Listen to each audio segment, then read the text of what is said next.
No niin, huomenta vaan vielä räkänokat ja tämmöstä, mutta mä haluan tai tämmönen pieni ilmoitusluontoinen asia. Meikäläistä kiinnostaisi lähteä tänään saatanan paskaa. Maistoin tänään tätä, justiin piti ottaa tossa kolaa, kylmää kolaa, niin maistuu niin saatanan laimeelta paskalta tää kola. Sinne se kuuluu. Sinne kuuluu paskakola saatana. Ja sitten pitäisi tämmönen letku, tämä letku mikä on tässä kädessä. Tämmönen letku on liian lyhyt. Näihin kuviin, näihin tunnelmiin täältä tähän.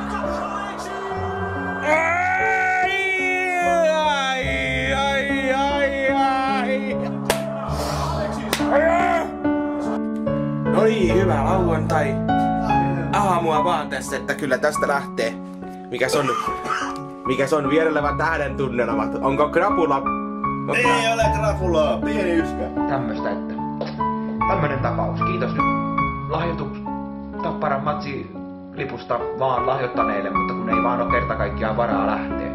Ei oo rahaa. Se syö rahaa ja sit pitäis syödä siellä jotain, juoda siellä jotain. No niin, siitä sitten jatketaan. Jatketaan, että milläs me jatketaan tänään?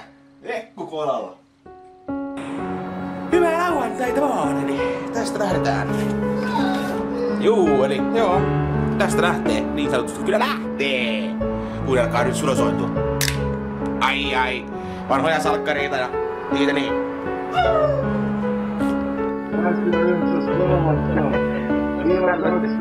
Tällaista väkeä. Joo.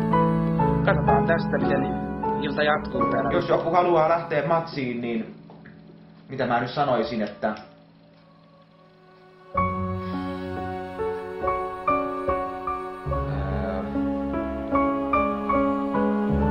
Hyi hitto. Aivan hirveä. Ei tätä voi edes haukatakaan yhtään. Hyi hitto.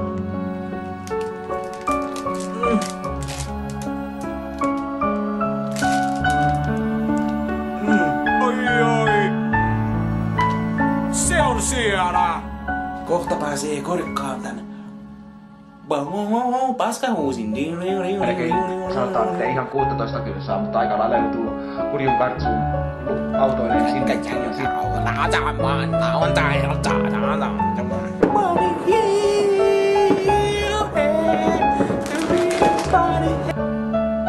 Tällaisia sipulirenkaita mä niitä löysin nyt pitkästä aikaa, kun mä niitä hankkinut, mistä niitä löytyis. Tämmönen tapaus tällä kertaa.